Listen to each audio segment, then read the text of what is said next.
Researchers have long suspected certain molecules can pass through ion channels and nanopores without generating characteristic current signatures. But detecting electrically silent transport has remained elusive. Investigators from the chemistry department at Wheaton College reported the first direct observation of silent translocation events. Assisted by microchip technology and electronics from NanIon and Ionera, investigators from the Burden lab used a specialized optical microscope to measure light and electrical patterns simultaneously as fluorescent molecules moved through a nanopore. Repeated bursts of fluorescence from single molecules in a focused laser were observed in proportion to the translocation rate. However, when a voltage was applied across the membrane, corresponding electrical patterns were absent, confirming scientists' beliefs.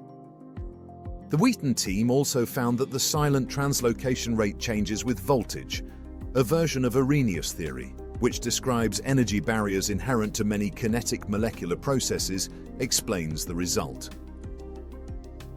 Diffusion pushes molecules in the direction of the concentration gradient. With a positive potential below the membrane, electrophoretic and electroosmotic forces push in the same direction, making transport through the pore rapid. But as the applied voltage drops, so do the electrophoretic and electroosmotic forces. Thus, the silent translocation rate declines.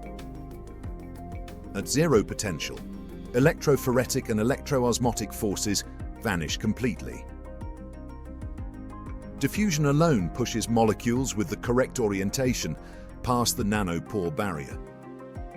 At the slightest negative potential below the membrane, the direction of electrophoretic and electroosmotic forces flips to oppose net diffusion. This creates a sudden drop in the translocation rate.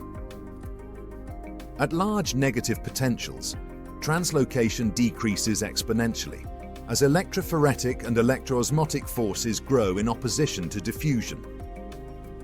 Diffusion can occasionally overcome, but the number of molecules with proper orientation and velocity to translocate grows vanishingly small. Using these trends with applied voltage, researchers determined the size of the Arrhenius energy barrier for silent translocation to be 8 kT.